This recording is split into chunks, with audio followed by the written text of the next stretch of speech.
The dojo fell silent as Wong Jackman stepped onto the mat, his eyes cold and calculating. Bruce Lee stood across from him, his muscles tight with controlled fury. This wasn't just another fight. This was a battle that would determine everything Bruce had worked for in America. "You think your kung fu is so special?" Wong Jackman sneered, his voice echoing through the crowded room. "Today, I will prove that you are nothing but a showman, a disgrace to our tradition." 11 witnesses lined the walls, holding their breath. They knew what was at stake. If Bruce lost, he would have to close his school and stop teaching martial arts to non-Chinese students forever.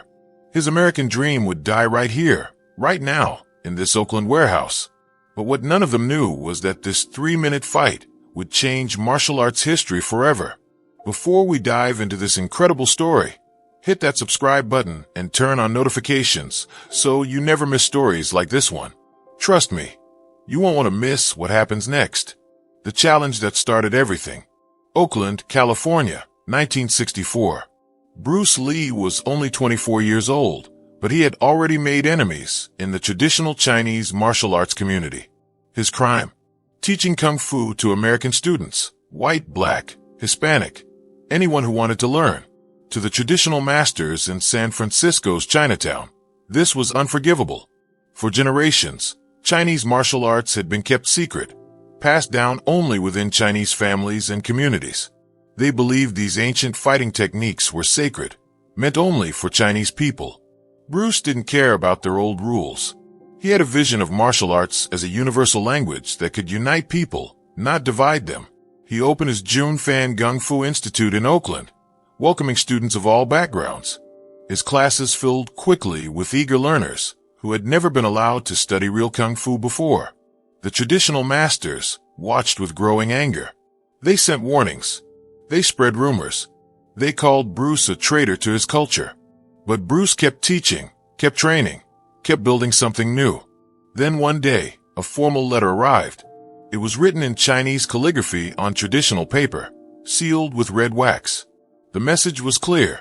Stop teaching non-Chinese students immediately, or face the consequences. Bruce read the letter 3 times. His wife Linda stood beside him, pregnant with their first child. She could see the tension in his jaw, the fire in his eyes. "What are you going to do?" she asked quietly. Bruce crumpled the letter in his fist. "I'm going to keep teaching. This is America, not ancient China. Anyone who wants to learn should have that chance." The warrior who came to destroy him. Wong Jackman was no ordinary martial artist. At 23 years old, he was already considered one of the finest kung fu practitioners in San Francisco. He had trained since childhood in northern Shaolin Kung Fu, mastering techniques that had been refined over centuries. He was tall, lean, and moved with the grace of a dancer and the precision of a surgeon. Other martial artists spoke of him with respect and fear. He had never lost a fight, not once. Wong Jackman believed deeply in tradition. To him, Bruce Lee represented everything wrong with modern martial arts: flashy, commercialized, disrespectful of ancient wisdom. When the Chinatown masters approached him to challenge Bruce, he agreed immediately. "I will teach this boy a lesson about respect," Wong Jackman told his teachers. "He needs to understand that our traditions exist for a reason." The challenge was issued formally. Bruce would fight Wong Jackman in private, with witnesses from both sides present. If Bruce lost, he must close his school and never teach non-Chinese students again. If he won, he could continue his work without interference. Bruce accepted without hesitation. He knew this fight would define his entire future in America. The day of the fight, December 1964. The Oakland warehouse that served as Bruce's school felt different that afternoon. Tension hung in the air like electricity before a storm. 11 people gathered, students, friends, and witnesses chosen by both fighters to ensure fairness. Linda Lee stood in the corner, 6 months pregnant, her hands clasped tightly together. She had begged Bruce to avoid this fight, to find another way. But she knew her husband. Once Bruce committed to something, nothing could change his mind. Wong Jackman arrived with 3 representatives from the Chinatown Kung Fu community. They wore traditional Chinese clothing, their faces stern and disapproving. They looked around Bruce's school with obvious disdain, at the American students, at the modern equipment, at everything Bruce had built. "This place is a circus," one of them muttered in Cantonese, not realizing that Bruce understood every word. Bruce stood in the center of the mat, wearing simple black pants and no shirt. His body was lean and powerful, every muscle visible under his skin. But those who looked closely could see something else: exhaustion. Bruce had been training obsessively for weeks, barely sleeping, pushing himself beyond normal human limits. His friend and student James Lee approached him quietly. "You okay, Bruce? You don't look right. Maybe we should postpone." "No." Bruce cut him off, his voice sharp. "This ends today." The first exchange. Wong Jackman stepped onto the mat with fluid confidence. He performed a brief salute, a traditional gesture of respect before combat. Bruce returned the salute mechanically, his eyes never leaving his opponent. For a moment, they circled each other. Wong Jackman moved in the classical kung fu stance, weight low, hands positioned in traditional guard positions, movements flowing like water. Every step was textbook perfect, exactly as his masters had taught him. Bruce's stance was different, more compact, more efficient. His weight was lighter on his feet, his hands positioned in ways that violated traditional form but made practical sense for Act 2. "Out fighting. Your stance is wrong," Wong Jackman observed, his voice calm and superior. "You've forgotten the proper way." "I haven't forgotten," Bruce replied quietly. "I've evolved." Wong Jackman's eyes flashed with anger. Without warning, he attacked. His first strike came with blinding speed, a straight punch aimed at Bruce's face. But Bruce wasn't there. He had already moved, his reflexes faster than Wong Jackman expected. Bruce countered with a low kick that Wong Jackman barely blocked. They separated, circling again. The witnesses pressed closer, not wanting to miss a single moment. The realization of weakness. For the first minute, they exchanged techniques, punches, kicks, blocks, and counters. Wong Jackman fought beautifully, his movements textbook perfect. Each technique flowed into the next with practiced precision. But Bruce noticed something crucial. For all his perfect form, Wong Jackman was predictable. Every attack followed traditional patterns, combinations that had been practiced for centuries. Bruce had studied these patterns his entire life. He knew what came next before Wong Jackman even moved. More importantly, Bruce realized something that would change his entire philosophy of martial arts forever. Traditional forms, no matter how beautiful, had limitations in real fighting. Wong Jackman threw a spinning kick, impressive, powerful, but slow. Bruce didn't just dodge it. He attacked during the kick, landing 2 fast punches before Wong Jackman could recover. "Your techniques are pretty," Bruce said, his voice steady despite his racing heart. "But pretty doesn't win fights." The comment enraged Wong Jackman. He attacked with renewed fury, combining strikes and kicks in complex patterns. But Bruce was learning, adapting, seeing the gaps between perfect technique and practical combat. The turning point.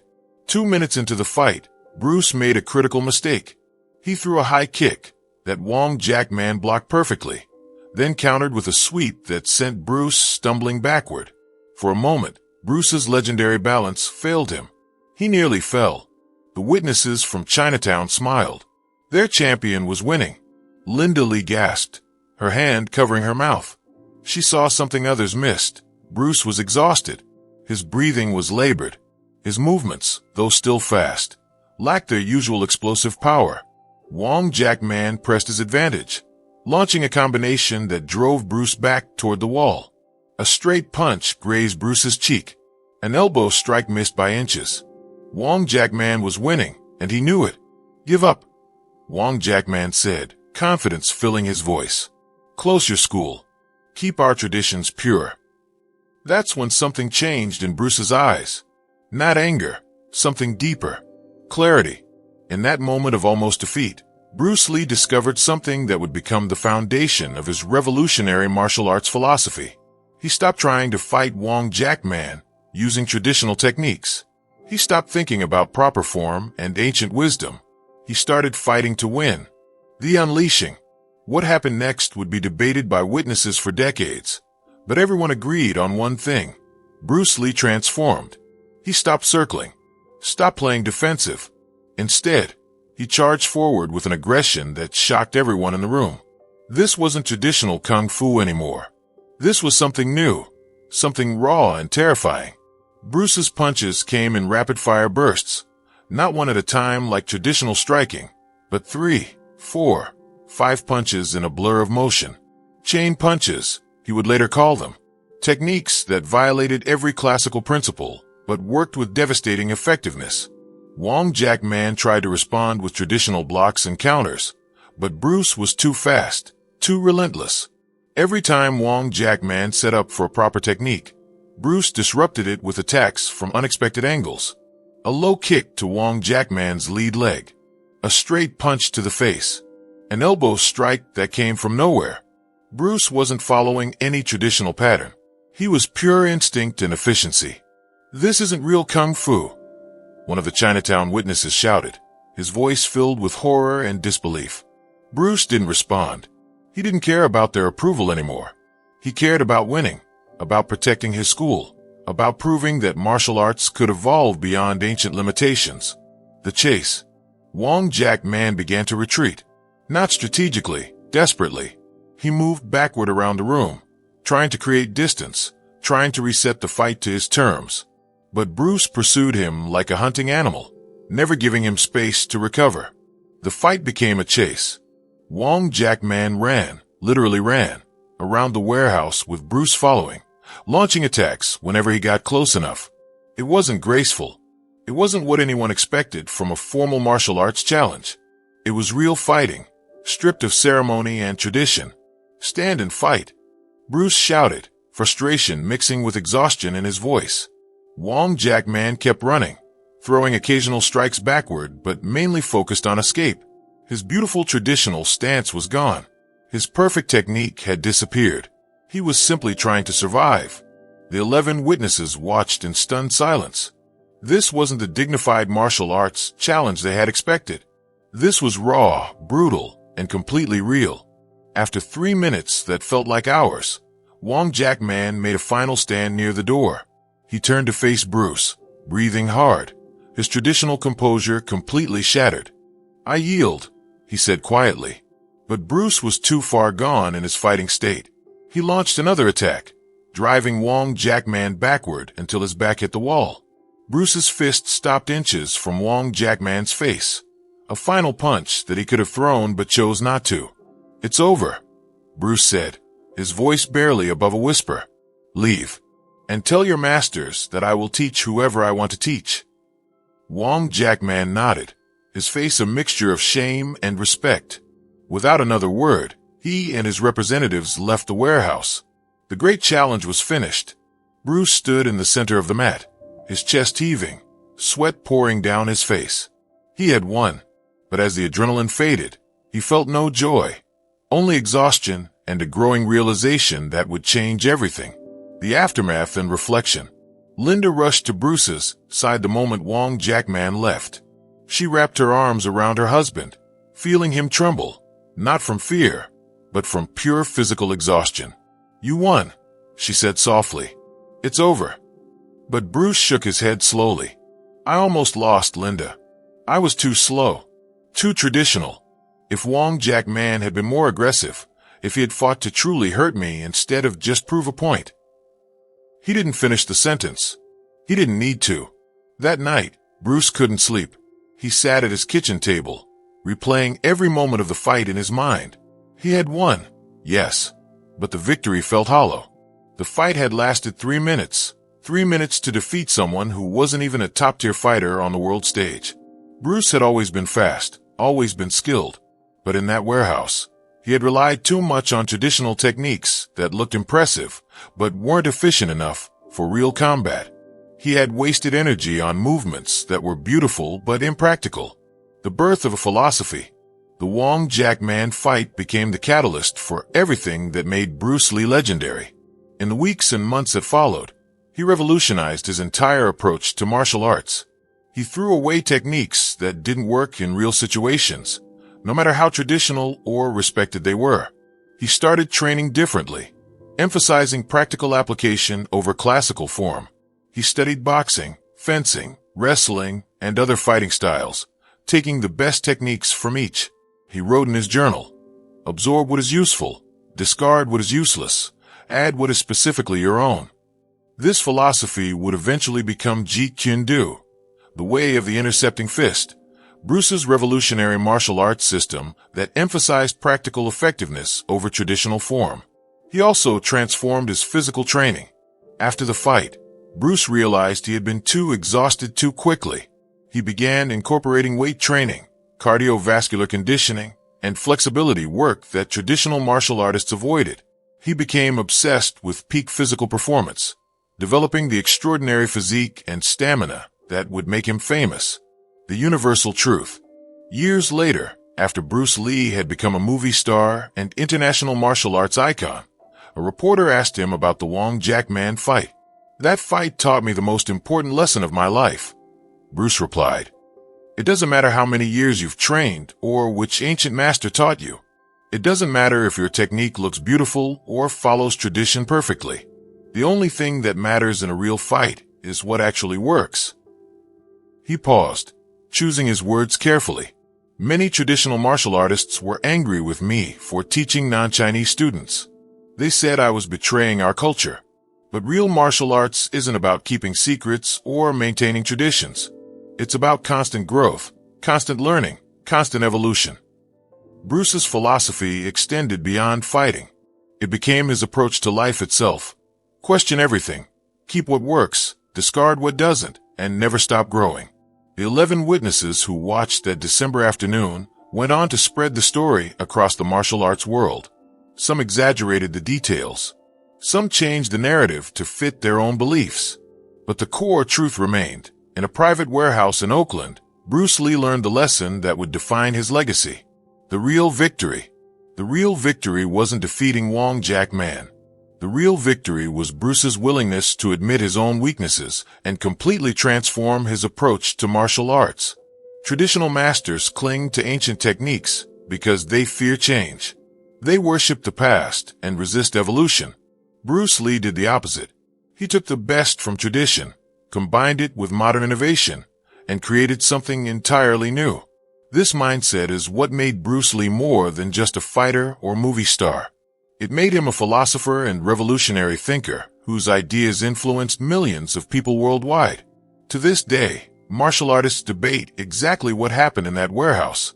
Was it really 3 minutes? Did Wong Jack Man actually run away? Or was that an exaggeration? The specific details matter less than the fundamental truth. Bruce Lee faced a challenge that could have ended his dreams, and he emerged transformed. The legacy. Bruce Lee passed away in 1973 at the tragically young age of 32. But his influence continues to grow decades after his death. Every mixed martial arts fighter who combines techniques from multiple disciplines is following Bruce's philosophy. Every martial artist who questions traditional methods and seeks practical effectiveness is walking the path Bruce opened. The Wong Jack Man fight wasn't Bruce Lee's most famous moment. It wasn't captured on film. It didn't have the choreography of his movie fights, but it was arguably his most important moment, the crucible that forged the philosophy that changed martial arts forever. The lesson applies far beyond fighting. In any field, business, art, science, relationships, progress requires the courage to question tradition, admit weaknesses, and constantly evolve. Bruce Lee's life proved that the greatest masters are those who never stop being students. Wong Jack Man returned to San Francisco's traditional Kung Fu community. He continued teaching classical techniques for many years. He never publicly discussed the fight in detail, maintaining dignified silence about that December afternoon. But those close to him noticed changes, small modifications to his teaching, subtle acknowledgments that perhaps traditional methods weren't complete. Even the man who came to destroy Bruce's dream was transformed by their encounter. If Bruce Lee's story inspired you to question your own limitations and keep evolving, smash that subscribe button and hit the notification bell. His philosophy works, whether you're a martial artist or just someone trying to be better than you were yesterday. Drop a comment below. What traditional belief or method do you need to question in your own life? What's holding you back from evolving into your best self? And here's something most people miss. Watch carefully at how Bruce's philosophy applies to your daily challenges. The fight isn't always physical. Sometimes it's mental, emotional, or spiritual. But the principle remains the same. Absorb what's useful, discard what isn't, and never stop growing. See you in the next story, where we'll explore more moments that changed history in ways you never expected.